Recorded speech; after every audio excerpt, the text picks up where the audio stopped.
പുതിയൊരു വീഡിയോയിലേക്ക് എല്ലാവർക്കും സ്വാഗതം. അപ്പോൾ നമ്മൾ ചെയ്തുകൊണ്ടിരുന്ന സ്പെഷ്യൽ ടോപ്പിക്കാണ്. സ്പെഷ്യൽ ടോപ്പിക്കിൻ്റെ ആദ്യത്തെ വീഡിയോ നമ്മൾ കഴിഞ്ഞിട്ടുണ്ട് അല്ലേ?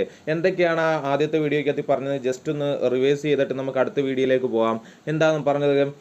ഭാരതീയ ന്യായ സംഹിത നിലവിൽ വരുന്നത് 2024 ജൂലൈ 1 പഠിച്ചു അല്ലേ?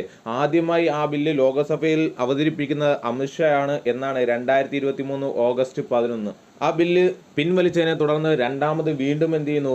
വീണ്ടും അത് ലോകസഭയിൽ അവതരിപ്പിക്കുന്നു. 2023 ഡിസംബർ 12 വീണ്ടും അത് എന്ത് ചെയ്യുന്നു? ലോകസഭയിൽ അവതരിപ്പിക്കുന്നു. 2023 ഡിസംബർ 20 ലോകസഭ ബില്ല് പാസ്സാക്കുന്നു. തൊട്ടടുത്ത ദിവസമായ 21 രാജ്യസഭയും ബില്ല് പാസ്സാക്കുന്നു. 2023 ഡിസംബർ 25 രാഷ്ട്രപതി അംഗീകാരം നൽകുന്നു.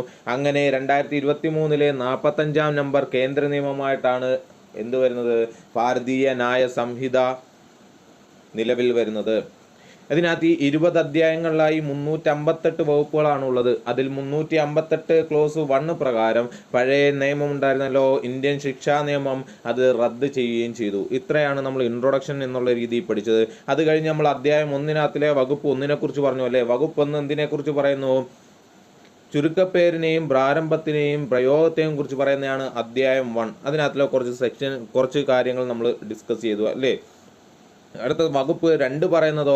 വകുപ്പ് 2 പറയുന്ന ഈ നിയമവുമായി ബന്ധപ്പെട്ട വിവിധ പദങ്ങളുടെ നിർവചനങ്ങളാണ് വകുപ്പ് 2 പറയുന്നത്. ഏകദേശം 39ഓളം നിർവചനങ്ങളാണ് നമ്മൾ വകുപ്പ് 2 പറയുന്നത്. അതിനകത്ത് 2 ക്ലോസ് 3 എന്ന് പറയുന്ന കുട്ടി, 2 ക്ലോസ് 4 എന്ന് പറയുന്ന വ്യാജൻ, 2 ക്ലോസ് 8 എന്ന് പറയുന്ന പ്രമാണം അല്ലെങ്കിൽ രേഖ, 2 ക്ലോസ് 13 എന്ന് പറയുന്നത് പാർപ്പിക്കൽ, 2 ക്ലോസ് 14 എന്ന് പറയുന്ന പരുക്ക്. ഇതിൻ്റെയൊക്കെ ഡീറ്റെയിൽ ആയിട്ട് നമ്മൾ ഡിസ്കസ് ചെയ്തായിരുന്നു അല്ലേ?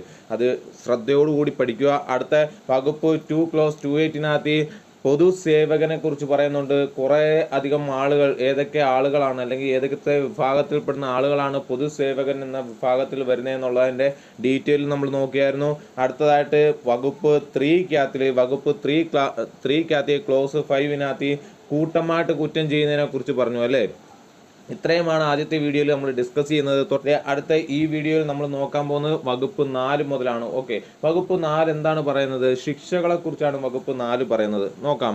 ഭാരതീയ ന്യായ സംഹിതയുടെ വ്യവസ്ഥകൾ അനുസരിച്ച് കുറ്റക്കാർ വിധേയരാകുന്ന ശിക്ഷകളെ കുറിച്ച് പ്രതിപാദിക്കുന്ന സെക്ഷൻ 4 കുറ്റക്കാർ വിധേയരാകുന്ന ശിക്ഷകളെക്കുറിച്ച് പ്രതിപാദിക്കുന്നത് വകുപ്പ് 4 സെക്ഷൻ 4. അപ്പം വകുപ്പ് 4 എന്തിനെ കുറിച്ച് പറയുന്നു? ശിക്ഷകളെ കുറിച്ച് പറയുന്നു. എത്ര തരം ശിക്ഷകളുണ്ട്? 6 തരം ശിക്ഷകളെക്കുറിച്ചാണ് ഇതിൽ പ്രതിപാദിക്കുന്നത്. ഏതൊക്കെയാ? മരണശിക്ഷ, ജീവപര്യന്തം തടവ്, കഠിന തടവ്, വെറും തടവ് എന്നീ തടവു ശിക്ഷകൾ, വസ്തു കണ്ടുകെട്ടൽ, പിഴ, സാമൂഹ്യ സേവനം എന്നിവ ഈ ശിക്ഷകളാണ്. ഏതൊക്കെയാ? 6 തരം ശിക്ഷകളെ കുറിച്ച് പറയുന്നു. മരണശിക്ഷ, ജീവപര്യന്തം, കഠിന തടവ്, വെറും തടവ്. അടുത്തത് വസ്തു കണ്ടുകെട്ടൽ, പിഴ, സാമൂഹ്യ സേവനം എന്നിവയാണ് എന്ത് പറയുന്നത്? 6 തരം ശിക്ഷകളെ കുറിച്ച് പറയുന്നത്. ഇനി എന്താ പറഞ്ഞത്? ഇതിൽ മരണശിക്ഷ തന്നെയാണ് BNS-ൽ പ്രതിപാദിക്കുന്ന ശിക്ഷകളിൽ ഏറ്റവും കാഠിന്യമേറിയത്. ഏറ്റവും വലുത്, ഏറ്റവും കാഠിന്യമേറിയത് ഏതാ? മരണശിക്ഷയാണ്, നമുക്കറിയാം അല്ലേ? അപ്പം വകുപ്പ് 4 പറയുന്നത് എന്തായിരുന്നു? ശിക്ഷകളെ കുറിച്ചാണ്. 6 തരം ശിക്ഷകളെ കുറിച്ചാണ് പറയുന്നത്. അതിൽ ഏറ്റവും വലുത് ഏതാ? മരണശിക്ഷയാണ്. അടുത്ത നോക്കിയേ, മാറ്റങ്ങൾ എന്തൊക്കെ മാറ്റങ്ങളാണ് പഴയതും പുതിയതുമായിട്ടല്ലേ? ഇന്ത്യൻ ശിക്ഷാ നിയമവും BNS-ഉം തമ്മിൽ എന്തൊക്കെ മാറ്റങ്ങളാണ് ഉണ്ടായതെന്ന് നോക്കാം. മാറ്റങ്ങൾ. BNS-ൽ 33 കുറ്റങ്ങൾക്ക് തടവു ശിക്ഷ നിർദ്ദേശിച്ചപ്പോൾ 83 കുറ്റങ്ങൾക്ക് പിഴ വർദ്ധിപ്പിച്ചു. എന്താ പറയുക? 33 കുറ്റങ്ങൾക്ക് തടവു ശിക്ഷ നിർദ്ദേശിച്ചപ്പോൾ 83 കുറ്റങ്ങൾക്ക് പിഴ വർദ്ധിപ്പിച്ചു. 23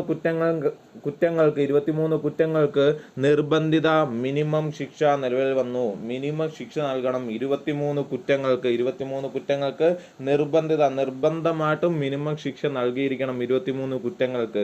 ഓക്കെ, ഇതാണ് മാറ്റമായിട്ട് വരുന്നത്. എന്നിട്ട് ഇതിൽ പ്രധാന മാറ്റമായി വരുന്നതോ? സാമൂഹ്യ സേവനം എന്ന ശിക്ഷ BNS-ൽ പുതുതായി ഉൾപ്പെടുത്തി. സാമൂഹിക സേവനം നമ്മൾ കേട്ടിട്ടുണ്ടല്ലേ? സാമൂഹിക സേവനം നമ്മൾ ഈ ഇടയായിട്ട് ബൈക്ക് റൈഡേഴ്സിനൊക്കെ ആശുപത്രികളിലൊക്കെ കൊണ്ട് നിർത്തുന്ന നമ്മൾ കണ്ടു അല്ലേ. MVD ഉദ്യോഗസ്ഥർ ഒരു ദിവസത്തെ സേവനത്തിന് വേണ്ടി എന്ത് ചെയ്യുന്നുണ്ട്, അങ്ങനെ ചെറിയ ചെറിയ കുറ്റങ്ങൾ ചെയ്യുന്നവരെ ഏതെങ്കിലും ആശുപത്രിയിൽ RCCയിലൊക്കെ കൊണ്ട് നിർത്തുന്ന സാമൂഹ്യ സേവനം, അവരെ സേവിക്കാനായിട്ട് അവിടെയൊക്കെ കൊണ്ട് നിർത്തുന്ന കാര്യം നമ്മൾ കേട്ടിട്ടുണ്ട്.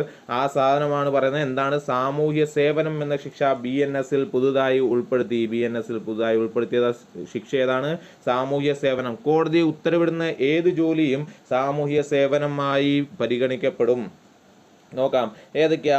പൊതുസ്ഥലത്ത് ബഹളമുണ്ടാക്കുക, അപകീർത്തിപ്പെടുത്തൽ, ചെറിയ മോഷണം, സർക്കാർ ഉദ്യോഗസ്ഥരുടെ കൃത്യനിർവഹണത്തിന് തടസ്സം നിൽക്കുക, ആത്മഹത്യാ ഭീഷണി മുഴക്കുക തുടങ്ങിയ കുറ്റകൃത്യങ്ങളാണ് സാമൂഹ്യ സേവന ശിക്ഷയായി വിധിക്കുന്നത്.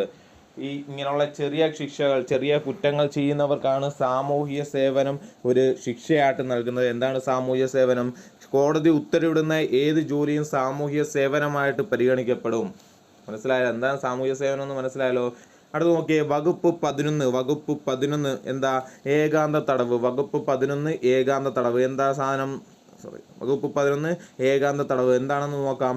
ഈ വകുപ്പ് പ്രകാരം കഠിന തടവ് ശിക്ഷ വിധിക്കാൻ കോടതിക്ക് അധികാരമുള്ളതായ ഒരു കുറ്റത്തിന് വേണ്ടി ഒരാൾ ശിക്ഷിക്കപ്പെടുമ്പോൾ, എന്ന് വെച്ചാൽ കോടതി ഒരാൾക്ക് കഠിന തടവ് ശിക്ഷ വിധിക്കുമ്പോൾ കുറ്റക്കാരന് വിധിക്കപ്പെട്ടിട്ടുള്ള തടവ് ശിക്ഷയുടെ ഒരു ഭാഗത്തിനോ ഭാഗങ്ങൾക്കോ ഏകാന്ത തടവ് വിധിക്കാൻ കോടതിക്ക് അധികാരമുണ്ടായിരിക്കും. ഏകാന്ത തടവ് എന്ന് വെച്ച് കഴിഞ്ഞാൽ ഒറ്റയ്ക്ക് അല്ലേ, ഏകാന്തമായിട്ടുള്ള തടവ്. അത് ഇപ്പം കോടതി ഒരു കഠിന തടവിന് ശിക്ഷിക്കുന്ന ഒരാൾക്ക് ആ ശിക്ഷയുടെ ഒരു ഭാഗം, ആ ശിക്ഷയുടെ ഇത്ര ദിവസം അല്ലെങ്കിൽ ഇത്ര മാസം, ഇപ്പം 6 വർഷത്തേക്ക് ശിക്ഷിക്കുന്ന ഒരാൾക്ക് അതിൽ 2 മാസം അല്ലെങ്കിൽ 3 മാസം എന്ത് ചെയ്യണം? ഏകാന്ത തടവ് വിധിക്കാൻ കഴിയും. കോടതിക്ക് വീണ്ടും എന്ത് ചെയ്യും? ഏകാന്ത തടവ് വിധിക്കാൻ കഴിയും. ഇതിന് കോടതിക്ക് അധികാരമുണ്ടായിരിക്കും, അല്ലെങ്കിൽ ഏകാന്ത തടവ് വിധിക്കാൻ കോടതിക്ക് അധികാരമുണ്ടായിരിക്കും എന്നാണ് പറയുന്നത്. നോക്കാം, ഇതിന് ഏകാന്ത തടവ് വിധിക്കുന്നത് 3 തരം കാലയളവ് അനുസരിച്ചാണ്. ഏകാന്ത തടവ് വിധിക്കുന്നത് 3 തരം കാലയളവ് അനുസരിച്ചാണ്. ഏകാന്ത തടവ് വിധിക്കുന്നത് 3 തരം കാലയളവിനെ കുറിച്ചാണ്. ഫസ്റ്റ് വൺ നോക്കിക്കോ. ഫസ്റ്റ് വൺ, നമ്മൾ കോടതി വിധിക്കുന്ന ശിക്ഷ എന്ന് പറയുന്ന, കോടതിയുടെ തടവ് ശിക്ഷ എന്ന് പറയുന്നത് 6 മാസത്തിൽ കവിയാത്തതാണെങ്കിൽ, കോടതിയുടെ തടവ് ശിക്ഷ എന്ന് പറയുന്നത് 6 മാസത്തിൽ കവിയാത്തതാണെങ്കിൽ, മാക്സിമം 6 മാസത്തിൽ കവിയാത്തതാണെങ്കിൽ ഏകാന്ത തടവായിട്ട് 1 മാസം ഏകാന്ത തടവ് വിധിക്കാവുന്നതാണ്. മനസ്സിലായോ? 1 മാസത്തിൽ കവിയാത്ത ഏകാന്ത തടവ് വിധിക്കാവുന്നതാണ്. പറഞ്ഞ മനസ്സിലായോ? ഒരു തെറ്റ് ചെയ്തതിന് കോടതി 6 മാസത്തേക്ക് അല്ലെങ്കിൽ 6 മാസം വരെയുള്ള ശിക്ഷ ഒരു കോടതി വിധിക്കുകയാണെങ്കിൽ അയാൾക്ക് കോടതി എന്ത് ചെയ്യാം? 1 മാസത്തേക്ക് അല്ലെങ്കിൽ 1 മാസത്തിൽ കവിയാത്ത, മാക്സിമം 1 മാസത്തേക്ക് എന്ത് ചെയ്യാം? ഏകാന്ത തടവ് വിധിക്കാവുന്നതാണ്.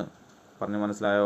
അപ്പം ചെയ്ത കുറ്റത്തിന് ശിക്ഷ 6 മാസത്തിൽ കവിയാത്തതാണെങ്കിൽ 1 മാസം വരെ അല്ലെങ്കിൽ 1 മാസത്തിൽ കവിയാത്ത എന്ത് കൊടുക്കാം? ഏകാന്ത തടവ് കൊടുക്കാം. ഇനി അടുത്തത് പറയുന്നത്, രണ്ടാമത്തെ കാലയളവ് പറയുന്നത് 6 മാസത്തിൽ കൂടുതലും 1 വർഷം വരെയും, 6 മാസത്തിൽ കൂടുതലും 1 വർഷം കവിയാത്തതുമായ ശിക്ഷയാണെങ്കിൽ, 6 മാസത്തിൽ കൂടുതലും 1 വർഷം കവിയാത്തതുമായ, എന്ന് വെച്ചാൽ 6 മാസം മുതൽ 1 വർഷം വരെ, അങ്ങനെയാണ് കാലയളവെങ്കിൽ, തടവ് ശിക്ഷ ലഭിക്കുന്ന കാലയളവ് 6 മാസത്തിനും 1 വർഷത്തിനും ഇടയിലാണെങ്കിൽ ഏകാന്ത തടവായിട്ട് നമുക്ക് 2 മാസത്തിൽ കവിയാത്ത ഏകാന്ത തടവ് ലഭിക്കും. 2 മാസത്തിൽ കവിയാത്ത ഏകാന്ത തടവ് വിധിക്കാനാകും. 2 മാസത്തിൽ കവിയാത്ത ഏകാന്ത തടവ് വിധിക്കാനാകും.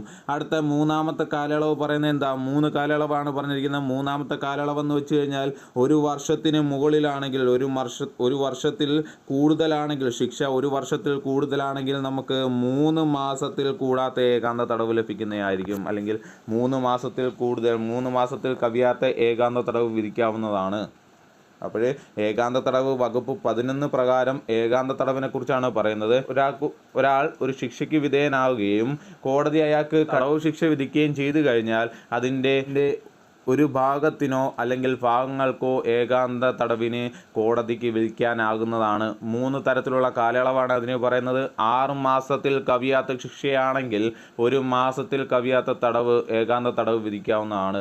ഇനി 6 മാസത്തിനും 1 വർഷത്തിനും ഇടയ്ക്കാണ് ശിക്ഷ വിധിച്ചിരിക്കുന്നതെങ്കിൽ, അല്ലെങ്കിൽ ശിക്ഷയുടെ കാലാവധി 6 മാസവും 1 വർഷവും തടവ് ശിക്ഷയാണെങ്കിൽ എന്ത് ചെയ്യാം? നമുക്ക് 2 മാസത്തേക്ക് കോടതിക്ക് ഏകാന്ത തടവ് വിധിക്കാവുന്നതാണ്. ഇനി 1 വർഷത്തിന് കൂടുതലാണ് തടവ് ശിക്ഷയെങ്കിൽ എന്ത് ചെയ്യാം? 3 മാസം വരെ അല്ലെങ്കിൽ 3 മാസത്തിൽ കവിയാത്ത ഏകാന്ത തടവിൽ കൊടുക്കാവുന്നതാണ്.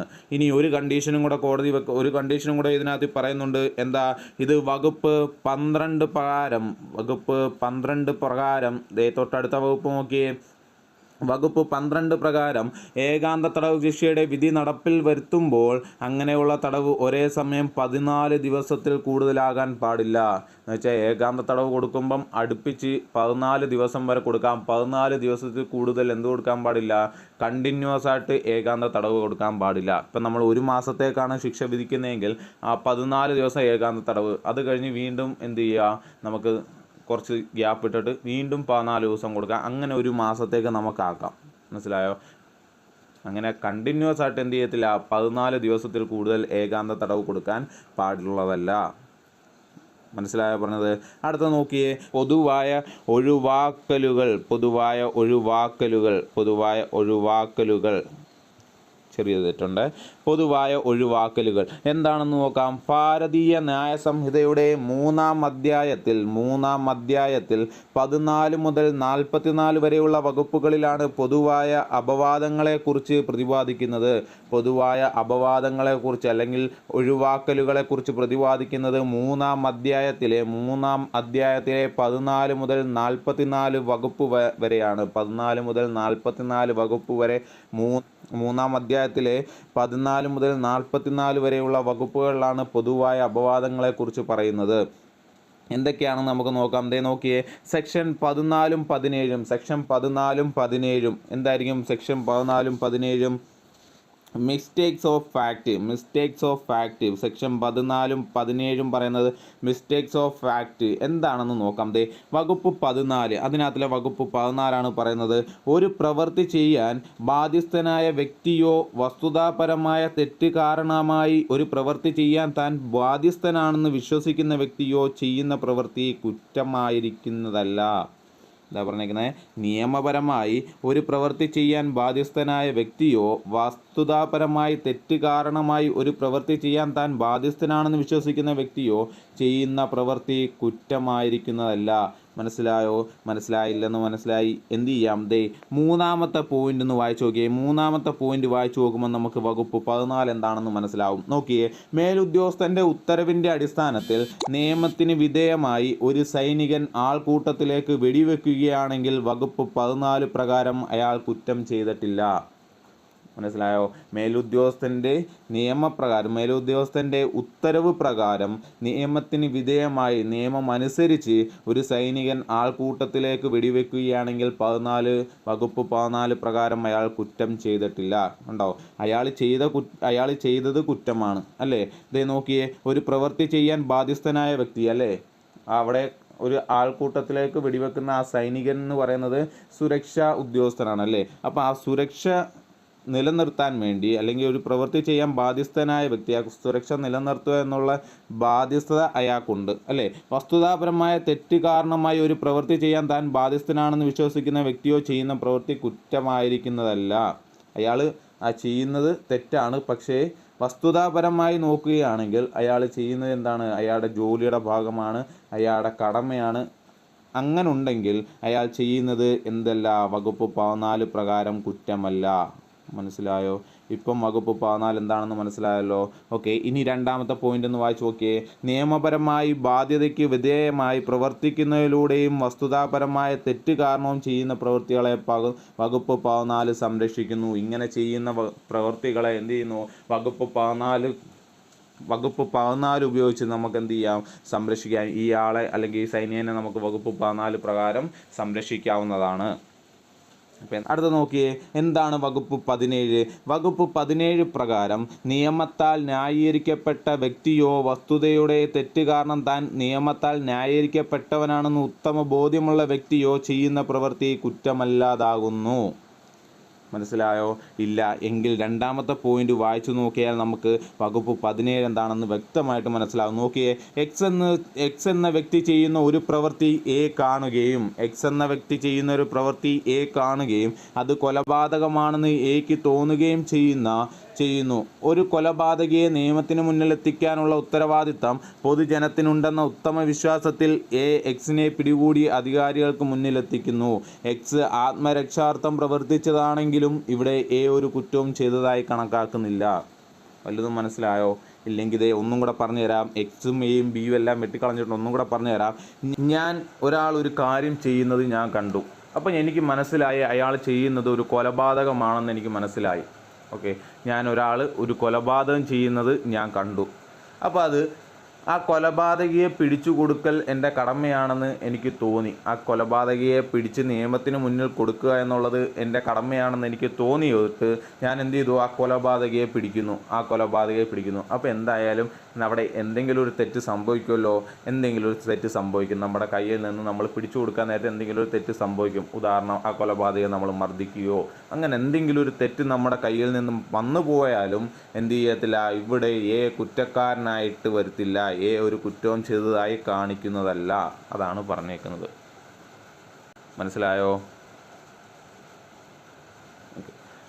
ഇപ്പം വകുപ്പ് 17 എന്താണെന്ന് വ്യക്തമായിട്ട് മനസ്സിലായല്ലോ. എന്താണ് വകുപ്പ് 17 എന്ന് മനസ്സിലായല്ലോ. ഓക്കെ, അടുത്ത് നോക്കിയേ. വകുപ്പ് 15ഉം 16. എന്താണ് വകുപ്പ് 15 എന്ന് നോക്കാം. വകുപ്പ് 15 പ്രകാരം കോടതിയുടെ അധികാരങ്ങളാൽ പ്രവർത്തിക്കുന്ന സന്ദർഭങ്ങളിൽ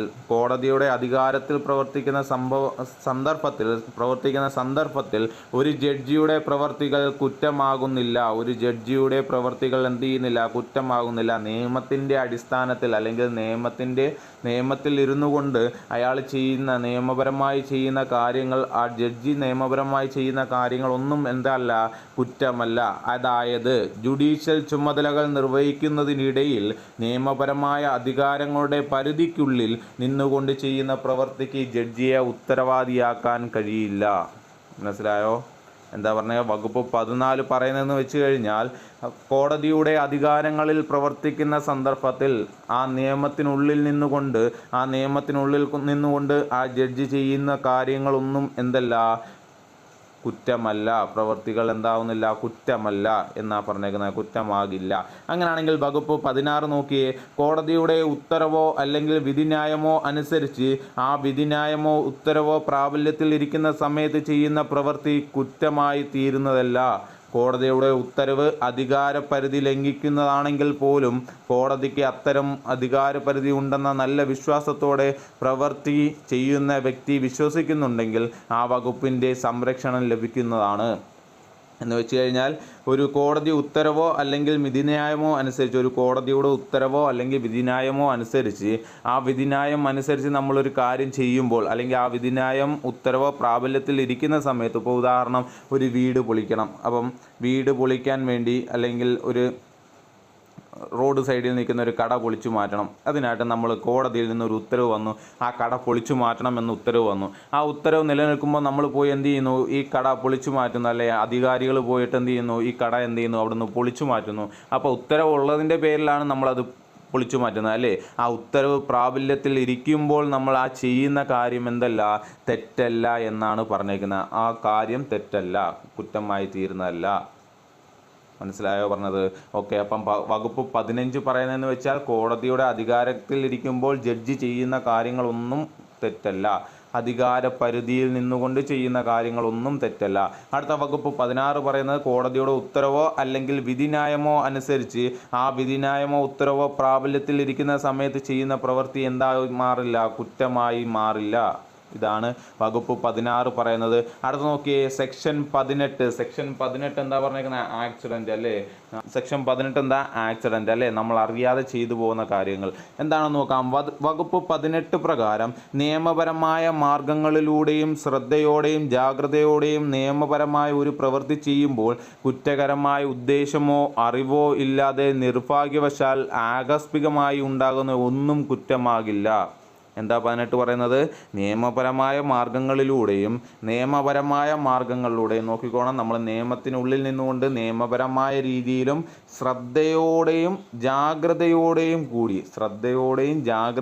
കൂടിയും ഒരു പ്രവൃത്തി ചെയ്യുമ്പോൾ, അപ്പോൾ നമ്മുടെ ഭാഗം മൊത്തം ക്ലിയർ ആയിട്ടാണ് നമ്മൾ ആ പ്രവൃത്തി ചെയ്യുന്നത് അല്ലേ? നിയമപരമായിട്ടാണ്, ശ്രദ്ധയോടുകൂടിയാണ്, ജാഗ്രതയോടുകൂടിയാണ്. പക്ഷെ നമ്മുടെ നിർഭാഗ്യവശാൽ നമ്മൾ അറിയാതെ, അല്ലെങ്കിൽ ഇത് കുറ്റമായ ഉദ്ദേശമൊന്നും, ഇത് ഇങ്ങനെ ചെയ്യണം അല്ലെങ്കിൽ ഈ കുറ്റം ചെയ്യണമെന്ന ഉദ്ദേശമൊന്നുമില്ലാതെ, നമ്മുടെ ഉദ്ദേശമോ അറിവോ ഒന്നുമില്ലാതെ ആകസ്മികമായി, എന്ന് വെച്ചാൽ നമ്മൾ അറിയാതെ നിർഭാഗ്യവശാൽ ചെയ്യുന്നതൊന്നും എന്തല്ല, കുറ്റമാകില്ല. അതിനൊരു എക്സാമ്പിൾ അവർ പറഞ്ഞിട്ടുണ്ട്, നോക്കാം എന്താണെന്ന്.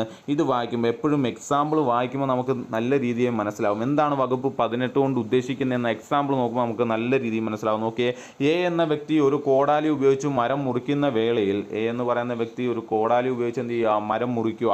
ആ കോടാലി കയ്യിൽ നിന്ന് നമ്മൾ അറിയാതെ എന്ത് ചെയ്യുന്നു? തെന്നിപ്പോകുന്നു അല്ലേ? നമ്മൾ മരം മുറിക്കുന്ന വേളയിൽ ആ കയ്യിൽ നിന്നും കോടാലി അറിയാതെ വഴുതി പോകുന്നു. അങ്ങനെ വഴുതി വീഴുന്നത് അടുത്ത് നിൽക്കുന്ന വ്യക്തിയുടെ തലയിൽ പതിച്ച് അയാൾക്ക് മരണം സംഭവിക്കുന്നു. നമ്മൾ അറിഞ്ഞുകൊണ്ടാണോ? അല്ല, നമ്മൾ മരം മുറിച്ചുകൊണ്ടിരിക്കുമ്പോൾ കയ്യിൽ നിന്ന് അറിയാതെ എന്ത് ചെയ്യുന്നു? കോടാലി തെറിച്ചു പോകുന്നു. ആ തെറിച്ചു പോകുന്ന കോടാലി തൊട്ടടുത്ത് നിൽക്കുന്ന ആളുടെ തലയിൽ വീണ് അയാൾ എന്ത് ചെയ്യുന്നു? മരിച്ചു പോകുന്നു.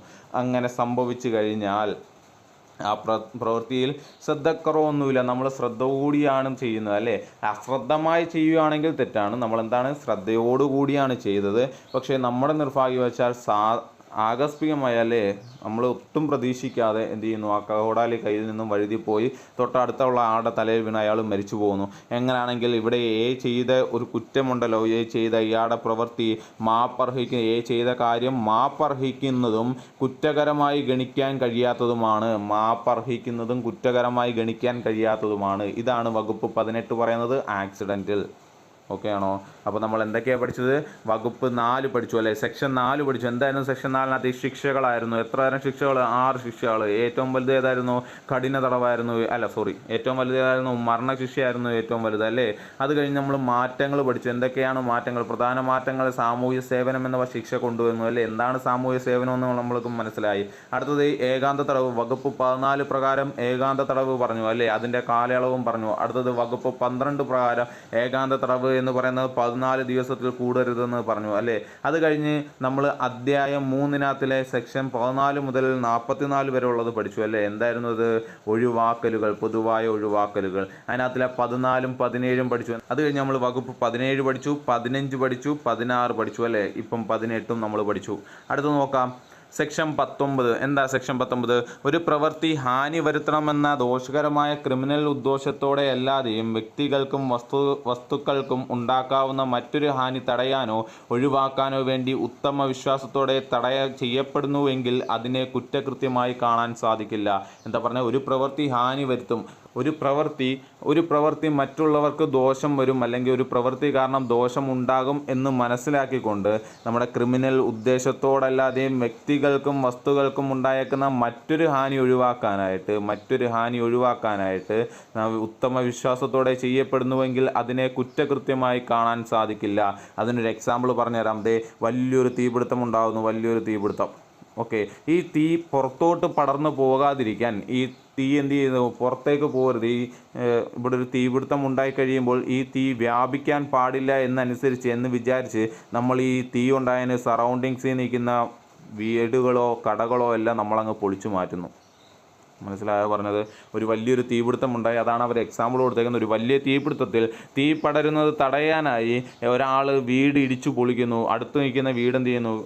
പടർന്നു പോകാതിരിക്കാൻ, തീ ആ വീട്ടിൽ പിടിച്ച് അടുത്ത വീട്ടിലേക്ക് ഇങ്ങനെ വ്യാപിച്ചു പോകാതിരിക്കാൻ വേണ്ടി ഈ തീപിടുത്തത്തിൻ്റെ സറൗണ്ടിങ്സിലുള്ള വീടുകളെല്ലാം ഇടിച്ചങ്ങ് നിരത്തി. ഓക്കെ, അങ്ങനെ മനുഷ്യജീവനോ സ്വത്തോ സംരക്ഷിക്കുക എന്ന ഉദ്ദേശത്തോടെയും ഉത്തമ ബോധ്യത്തോടെയുമാണ് എക്സ് ഇങ്ങനെ ചെയ്യുന്നതെങ്കിൽ ഇവിടെ എക്സിൻ്റെ പ്രവൃത്തി ന്യായീകരിക്കുന്ന തരത്തിലുള്ളതും വളരെ അസന്നവും അർഹിക്കുന്ന വിധമുള്ളതാണെന്ന് കണ്ടെത്തിയാൽ എക്സ് ആ കുറ്റകൃത്യത്തിൽ കുറ്റക്കാരനല്ല.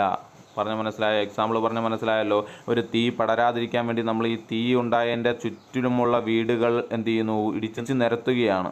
അങ്ങനാണെങ്കിൽ നമ്മൾ ചെയ്ത കുറ്റം അല്ലെങ്കിൽ ഈ ഇടിച്ചു നിരത്തിയത് ഈ തീ പടരാതിരിക്കാനാണ് എന്ന ഉത്തമ ബോധ്യത്തോടെയും ഉദ്ദേശത്തോടു കൂടിയും മാത്രമാണെങ്കിൽ മറ്റുള്ളവർക്ക് രക്ഷപ്പെടണം അല്ലെങ്കിൽ തീ പടർന്നും ബാക്കിയുള്ളവർക്ക് ദോഷകരമായി ബാധിക്കരുത് എന്ന ഉത്തമ ബോധ്യത്തോടെയാണ് ചെയ്യുന്നതെങ്കിൽ നമ്മൾ ചെയ്തത് എന്തല്ല, തെറ്റല്ല എന്നാണ് പറഞ്ഞേക്കുന്നത്. വകുപ്പ് 19 ഓക്കെ ആണോ? അടുത്ത് നോക്കിയേ വകുപ്പ് 20ഉം 21. വകുപ്പ് 20ഉം 21 നോക്കാം, ശ്രദ്ധിച്ച് കേൾക്കണം. വകുപ്പ് 20 7 വയസ്സ് താഴെയുള്ള കുട്ടി ചെയ്യുന്നതൊന്നും കുറ്റകൃത്യമായി കണക്കാക്കില്ല.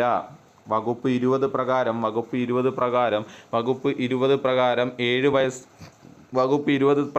7 വയസ്സിന് താഴെയുള്ള കുട്ടി ചെയ്യുന്നതൊന്നും തെറ്റല്ല. അതിനൊരു കാരണം പറയുന്നത് നിയമ സിദ്ധാന്തങ്ങളിൽ ഉപയോഗിക്കുന്ന ഡോളി ഇംഗബാക്സ് എന്ന തത്വവുമായി ബന്ധപ്പെട്ട വകുപ്പാണ് സെക്ഷൻ 20. പഠിച്ചു വെച്ചേക്കുക. സെക്ഷൻ 20 എന്തുമായിട്ട് ബന്ധപ്പെട്ട വകുപ്പാണ്? ഡോളി ഇംഗബാക്സ് എന്ന തത്വവുമായി ഡോളി ഇംഗബാക്സ് എന്ന തത്വവുമായി ബന്ധപ്പെട്ട വകുപ്പാണ് സെക്ഷൻ 20. ഡോളി ഇംഗബാക്സ് എന്ന ലാറ്റിൻ വാക്കിന്റെ അർത്ഥം കുറ്റകൃത്യങ്ങളോ ഉപദ്രവങ്ങളോ ചെയ്യാൻ കെൽപ്പില്ലാത്ത എന്നാണ്. ഡോളി ഇംഗബാക്സിന്റെ അർത്ഥം എന്ന് പറയുന്നത് കുറ്റകൃത്യങ്ങളോ ഉപദ്രവങ്ങളോ ചെയ്യാൻ കെൽപ്പില്ലാത്തവൻ എന്നാണ്. ശരിയല്ലേ? നമ്മൾ 7 വയസ്സിന് താഴെ പ്രായമുള്ള കുട്ടികൾക്ക് കുറ്റകൃത്യങ്ങൾ എന്താണെന്ന് അറിയാവോ? വല്ലവരെ ഉപദ്രവിക്കാനോ അവർക്ക് കഴിയുമോ? ഇല്ല. അങ്ങനെ കെൽപ്പില്ലാത്തവരാണ് എന്തെന്ന് പറയുന്നത് 7 വയസ്സിന് താഴെയുള്ള കുട്ടികൾ. അവരെ സംബന്ധിച്ച വകുപ്പാണ് വകുപ്പ് 20. അതുകൊണ്ട് ഈ വകുപ്പ് 20നെ നമ്മൾ അറിയുന്നതാണ് എന്ത്? ഡോളി ഇംഗബാക്സ് തത്വവുമായി ബന്ധപ്പെട്ട വകുപ്പ്. ഓക്കെ ആണോ? ഇനി അടുത്ത് നോക്കിയേ വകുപ്പ് 21. വകുപ്പ് 21 എന്ന് പറയുന്നത് 7 വയസ്സിനും 12 വയസ്സിനും ഇടയിൽ 7 വയസ്സിനും 12 വയസ്സിനും ഇടയ്ക്ക് പ്രായമുള്ളതും അപക്വധാരണയുള്ളതുമായ കുട്ടികളുടെ പ്രവൃത്തിയെക്കുറിച്ചാണ് പ്രതിപാദിക്കുന്നത്. 7 വയസ്സിനും 12 വയസ്സിനും ഇടയിലുള്ള കുട്ടികളുടെ പക്വതയില്ലാത്ത പ്രവൃത്തികളെക്കുറിച്ചാണ് വകുപ്പ് 21 പ്രതിപാദിക്കുന്നത്. നോക്കാം. 21 പ്രകാരം താൻ ചെയ്യുന്ന കാര്യങ്ങളെക്കുറിച്ചും അതിൻ്റെ അനന്തരഫലങ്ങളെക്കുറിച്ചും പക്വമായ അറിവില്ലാത്ത 7 വയസ്സിനും 12 വയസ്സിനും ഇടയിൽ പ്രായമുള്ള കുട്ടികൾ ചെയ്യുന്ന കുറ്റകൃത്യങ്ങളെ കുറ്റകൃത്യമായി പരിഗണിക്കാൻ കഴിയില്ല. അവർ ചെയ്യുന്ന കാര്യങ്ങളെക്കുറിച്ച് അവർക്കൊരു ബോധം ഉണ്ടാകില്ല, അല്ലെങ്കിൽ അതിൻ്റെ അനന്തരഫലങ്ങളെക്കുറിച്ച് അവർക്കൊരു ബോധം ഉണ്ടാകില്ല. അങ്ങനെയുള്ള കുട്ടികൾ ചെയ്യുന്ന ജോലികൾ, അങ്ങനെ ചെയ്യുന്ന കുറ്റങ്ങൾ കുറ്റകൃത്യമായി കണക്കാക്കാൻ കഴിയില്ല എന്നാണ് പറഞ്ഞേക്കുന്നത്. ഓക്കെ. വകുപ്പ് 20ഉം 21. അപ്പം 18 എന്ന് പറയുന്നത് വകുപ്പ് 18 ആക്സിഡൻ്റായിട്ട് സംഭവിക്കുന്നത്. വകുപ്പ് 19 എന്ന് പറയുന്നത് ഒരു പ്രവൃത്തി കാരണം അയാൾ ചെയ്യുന്ന പ്രവൃത്തി തെറ്റാണ്, പക്ഷേ ആ പ്രവൃത്തി കാരണം മറ്റൊരു വലിയ ഹാനി ഒഴിവാക്കാനാണ് അയാൾ ആ തെറ്റ് ചെയ്യുന്നതെങ്കിൽ അയാളെ കുറ്റക്കാരനായിട്ട് നമുക്ക് കണക്കാക്കാൻ കഴിയില്ല. അതാണ് സെക്ഷൻ 19 പറയുന്നത്. 20 പറയുന്നതെന്ന് വെച്ച് കഴിഞ്ഞാൽ 7 വയസ്സിന് താഴെയുള്ള കുട്ടി ചെയ്യുന്നതൊന്നും തെറ്റല്ല എന്നാണ് വകുപ്പ് 20 പറയുന്നത്. വകുപ്പ് 21 പറയുന്നതെന്ന് വെച്ചാൽ 7 മുതൽ 12 വരെ. ഇത് പഠിക്കാൻ എളുപ്പമാണ്. വകുപ്പ് 21 12 തിരിച്ചിട്ടാൽ മതി. കണ്ടോ? 12 തിരിച്ചിട്ടാൽ നമുക്ക് 21 കിട്ടും. അപ്പം വകുപ്പ് 21 എന്ന് പറയുമ്പോഴേ നമ്മൾ ആലോചിക്കണം 7 മുതൽ 12 വയസ്സ് വരെയുള്ള കുട്ടികൾ ചെയ്യുന്നതൊന്നും തെറ്റല്ല. ഓക്കെ. അടുത്ത് നോക്കിയേ സെക്ഷൻ 22. സെക്ഷൻ 22 21 കഴിഞ്ഞ് 22. അപ്പോൾ സെക്ഷൻ 20 കുട്ടികൾ ചെയ്യുന്ന 7 വയസ്സിന് താഴെയുള്ള കുട്ടികൾ ചെയ്യുന്നതൊന്നും തെറ്റല്ല. 21 എന്ന് പറയുന്നത് 7 മുതൽ 12 വയസ്സ് വരെയുള്ള കുട്ടികൾ ചെയ്യുന്നതൊന്നും തെറ്റല്ല. അടുത്ത സെക്ഷൻ 22 പറയുന്നതോ ബുദ്ധിസ്ഥിരതയില്ലാത്തൊരു വ്യക്തി ചെയ്യുന്ന പ്രവൃത്തികൾ കുറ്റകൃത്യത്തിൻ്റെ പരിധിയിൽ പെടുന്നില്ലെന്ന് പ്രതിപാദിക്കുന്നതാണ് വകുപ്പ് 22. ഇപ്പോൾ എല്ലാ കേസുകളിലും നമ്മൾ ആളുകളെ പിടിച്ചു കഴിഞ്ഞാൽ ഉടനെ പറയുന്ന മാനസിക രോഗം അല്ലേ? ഇത് തന്നെയാണ്. ബുദ്ധിസ്ഥിരതയില്ലാത്ത ഒരു വ്യക്തി ചെയ്യുന്ന പ്രവൃത്തികളൊന്നും കുറ്റമായി കണക്കാക്കാൻ കഴിയുന്നില്ല. വകുപ്പ് 22 പ്രകാരം ഒരാൾ ഒരു കുറ്റം ചെയ്യുമ്പോൾ ആ കുറ്റം ചെയ്തിരിക്കുന്നത് ബുദ്ധിസ്ഥിരതയില്ലാത്ത കാരണത്താൽ താൻ ചെയ്യുന്ന പ്രവൃത്തി നിയമവിരുദ്ധമാണെന്നോ തെറ്റാണെന്നോ മനസ്സിലാക്കാൻ പ്രസ്തുത വേളയിൽ അയാൾക്ക് സാധിക്കുന്നില്ലെങ്കിൽ അയാൾ ചെയ്യുന്ന പ്രവൃത്തി കുറ്റകൃത്യമായി ഗണിക്കാൻ സാധിക്കില്ല. എന്താ പറഞ്ഞേക്കുന്നത്? ഒരാൾ ഒരു കുറ്റം ചെയ്യുന്ന സമയത്ത് അയാൾക്ക് ഒന്നുകിൽ ബുദ്ധിസ്ഥിരതയില്ല, അയാൾ ആ കുറ്റം ചെയ്യുന്ന വേളയിൽ അയാൾക്ക് ബുദ്ധിസ്ഥിരത ഇല്ല എന്ന് വെച്ചാൽ അയാളൊരു ഭ്രാന്തനാണ് എന്ന് വിചാരിക്കുക. ബുദ്ധിസ്ഥിരതയില്ലാത്ത ഒരാൾ അയാൾ ചെയ്യുന്ന സമയത്ത് ആ ചെയ്യുന്ന പ്രവൃത്തി തെറ്റാണെന്നോ നിയമവിരുദ്ധമാണെന്നോ അയാൾക്ക് മനസ്സിലാക്കാനുള്ള കഴിവില്ല എങ്കിൽ അയാൾ ചെയ്യുന്ന പ്രവൃത്തി കുറ്റകൃത്യമായി കാണാൻ കഴിയില്ല. ഓക്കെ, അടുത്ത സെക്ഷൻ 23 നോക്കിയേ. 23, 24.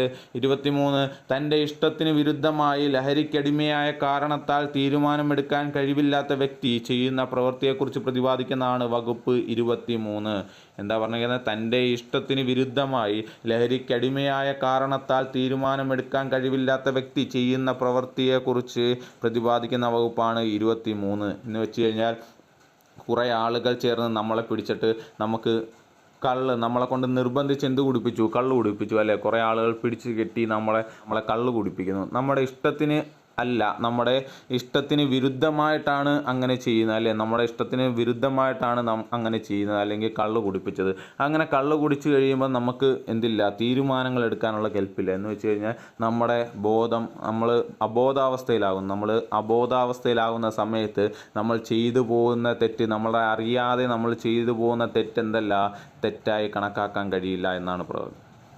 നോക്കാം, വകുപ്പ് 23 പ്രകാരം ഒരാൾ ഒരു കുറ്റം ചെയ്യുന്ന വേളയിൽ അയാൾ ലഹരിക്കടിമയായ കാരണത്താലാണ് അയാൾ ചെയ്യുന്ന കുറ്റത്തിൻ്റെ സ്വഭാവമോ അയാൾ ചെയ്യുന്നത് തെറ്റാണെന്നോ നിയമവിരുദ്ധമാണെന്നോ കാര്യം മനസ്സിലാക്കാൻ കഴിയാത്ത അവസ്ഥയിലാണ് അയാൾ ഉള്ളതെങ്കിൽ ആ പ്രവൃത്തി കുറ്റമായിരിക്കുന്നതല്ല. എന്താ പറഞ്ഞിരിക്കുന്നത്? ഒരാൾ ഒരു കുറ്റം ചെയ്യുന്ന വേളയിൽ അയാൾ ലഹരിക്കടിമയാണ്. എന്ന് വെച്ചാൽ ലഹരി ഉപയോഗിച്ച് അയാൾ അബോധാവസ്ഥയിൽ നിൽക്കുന്ന സമയത്താണ് ഒരു കുറ്റം ചെയ്യുന്നത്. ആ ചെയ്യുന്ന കുറ്റം ശരിയാണോ അല്ലെങ്കിൽ നിയമവിരുദ്ധമാണോ തെറ്റാണോ എന്നൊന്നും അയാൾക്ക് മനസ്സിലാക്കാനുള്ള കഴിവില്ല എങ്കിൽ അയാൾ ചെയ്യുന്ന കുറ്റം തെറ്റല്ല, കുറ്റമായിരിക്കുന്നതല്ല.